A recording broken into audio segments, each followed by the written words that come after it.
after a serious accident between the Bracknell Leisure Centre and the Horse and Groom roundabout. 5 Live Breakfast with Nikki Campbell and Rachel Burden. On Breakfast this morning, we had reaction to the news that Lord Coe is the new president of World Athletics' governing body, the IAAF. I think Seb's got those leadership qualities and respect within the sport, but respect outside of the sport as well. It's not going to be easy, and it's a big family, the IAAF, and some tough changes ahead. But I think Seb's prepared to be tough himself and to hopefully make those changes. On tomorrow's programme, we'll look ahead to the final Ashes test, and we'll be with students as they get their GCSE results. 5 Live Breakfast. Weekday mornings from 6. On digital, online, smartphone and tablet. This is BBC 5 Live. 5 Live Daily. Good morning, it's with Chris Warburton this morning in for Peter. Hope you're well. Welcome to the programme if you're just joining us, coming up to 20 minutes to 12. Now, it's claimed that 2/3 of British businesses are looking for new recruits at the moment. More than half say they don't think they can find them. The economy needs almost 2 million new engineers, 250,000 builders to meet existing demand. It's not just construction and manufacturing where there's a shortage of qualified people, though. Industries ranging from food to financial services, they say they can't get the staff they need either. Now, the BBC's Steph McGovern has been in Sao Paulo in Brazil attending an event called WorldSkills competition. It's where 1,200 of the world's leading apprentices and trainees have been competing to win awards in categories from beauty to bricklaying. Vuvuzelas, dancing flags, costumes and a whole lot of feel-good factor.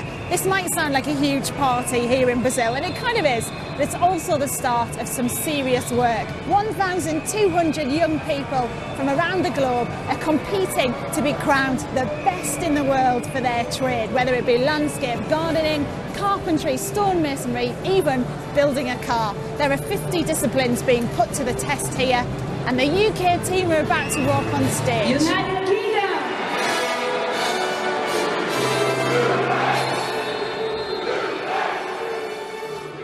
One of those competitors who's been preparing for this for years is Robert Johnson. He's in the running for Best Plasterer. Rob, how's it going? Going well. It's overwhelming to be here.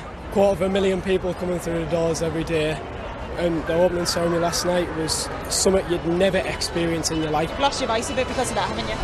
Screaming, dancing, doing the samba all last night. This whole competition is huge. I'm so glad I've got my trainers on, because there's 4,000 square metres filled with people showcasing their skills. My name's David Morgan, representing Ireland in the carpentry competition. Are you enjoying being here? Oh, it's amazing, yeah. The size of the competition is huge and really enjoying it, yeah. And what's it feel like being one of the best carpenters in the world? I don't know how it feels like because I'm not there yet. Hopefully Saturday evening I'll get back to you on that. Dr. Helen Smith from the Royal Melbourne Institute of Technology said that when this competition was held in Finland, it made a massive difference to skills there. The number of young people who are interested in a vocational career went up from about 40% to 60%. We obviously see a lot of industry buying into it, but it needs to be more than that, do you think? It does. It needs to be leaders. I mean, when President Obama started to talk about vocational skills being important, suddenly the world was watching and listening. That's the New Zealand team doing the haka, and just beyond them, a sea of orange, the Dutch.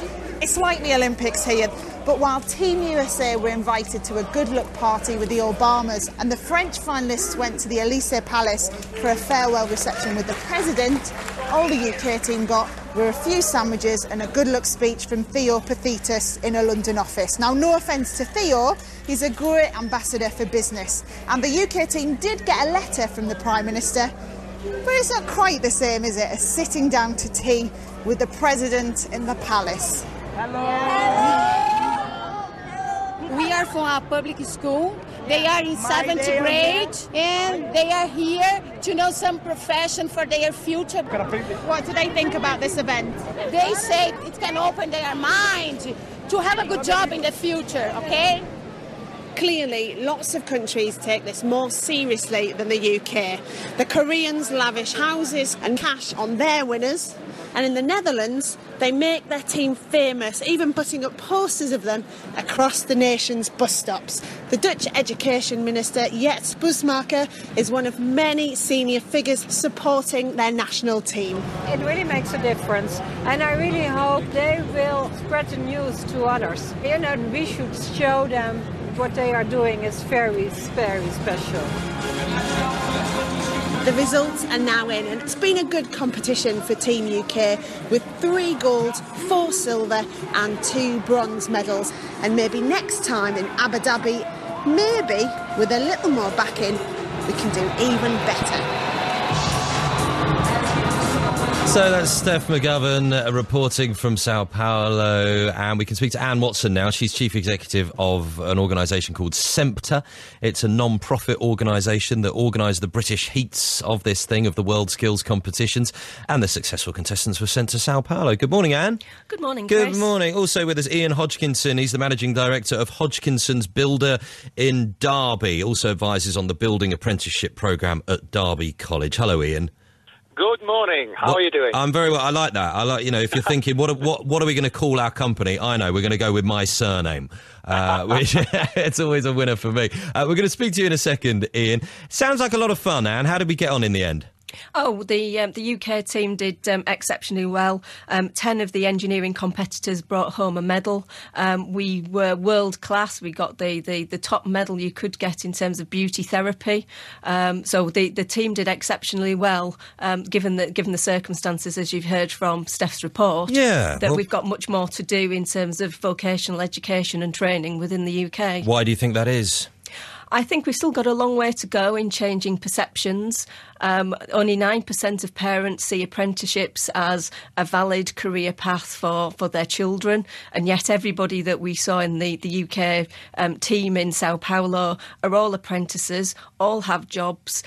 So I think we've really got to start changing perceptions in terms of a degree and graduation is not the only way to go. It's not easy, though, is it? Because we got this, we had the A-level results, last week, a record number going to university, the cap being taken off as well, hasn't it? So universities can take in as many students as they like or that they can deal with. But at the same time, we've got this study today, this is from the Chartered Institute of Personnel and Development, saying that more than half of graduates in Britain have jobs that don't need a degree. So all of this is going on, yet more and more people are going to university, Anne. You're absolutely right, Chris. It is a challenge. With the removal of the caps on university, we've seen more young people and their parents with aspirations to pursue a degree and taking opportunity of that, where actually it's the UK economy needs more of the vocational skills, more of the engineers, more of the construction workers. And we've really got to get the education system and the economy to the right balance. There isn't a right route. We need graduates as much as we need apprentices, but the key is getting the right amount of both, and part of that is good careers advice, advising young people from a very early age what their options are and actually showing them through things like WorldSkills and the coverage that Steph and BBC gave this morning, Semta team out there in Sao Paulo as well, that actually there is other options. No, you're right, you hear balance all the time, that we've just got to get that a bit more calibrated, I suppose, haven't we? Ian, what's the problem here? Do you think people look at university degrees and then look at all the alternatives and think, actually, the university of degrees is the only thing that people take seriously? It seems to be at the moment, and I'm going to say it's perception again. That is that's the point that I'm seeing at the moment, is that it's perception that, from our particular point of view, that the building trade is it's not so good. It's the career path isn't there, and the building sites are dirty and mucky. Well, I'm telling you now that it is a great career to have. It is a fantastic career. The earning potential is great. Career potential is it's unlimited. It depends on where you want to go. It can take you around the world, as some of these competitions, as you can see. But it's perception that apprenticeships aren't cool. Not cool.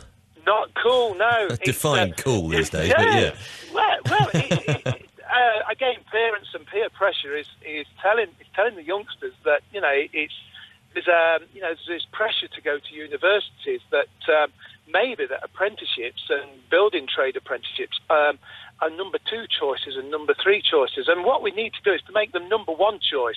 We need to get out there and tell them that there is a fantastic opportunity out there. It's where I started. And you can go right to the top in doing your building work. Some of it, it's difficult competition in a sense here, isn't it? Because some of it is about the life experience, Ian, that people feel that they're going to get from going to university. You know, that break from your parents, for example. You're finally moving on. You're making your way in life, where actually, if you're going to do an apprenticeship, there's a good chance you might be doing it in your local town or city or whatever it might be. You're probably still going to live with your parents, and life isn't going to change in the same way as it might if you were to go to university. Is that fair? Well, it is the perception of it. Yes, it could be the perception of it, but it isn't. It isn't what in reality what can happen, because if you've got a trade, you can take that trade anywhere you like. You know, you've got to study. You know, for 3 or 4 years during your apprenticeship. Don't get me wrong. But after that, you can take that anywhere you want. And we have worked over the world. I've taken bricklayers up to Iceland, believe it or not, you know, because they've got a lack of tradesmen up there. You know, and some of my guys in the past have gone over to Australia and America to work. You know, what fantastic opportunities that they've had, not just earning potential, but they can take this skill anywhere. And it's not like, you know, I'm going to be battling it out with the, you know, the accountants and the IT people here. You know, if you've gone and to university and you're an accountant, you know, you can say, well, this is what I've done today. You can wave a bit of paper. But, you know, if you're a builder or a bricklayer, you can touch what you've done. It's tangible. You can see it, and you can be proud of what you've done. Yeah, I know, and it's, absolutely. It's a good point. But a final word from you, Anne. Look at this. I've got this figure here. The Institute of the Motoring Institute said recently 84% of its members can't get the recruits they need. If it's all about changing perception, how do you do it? You know, going into sixth form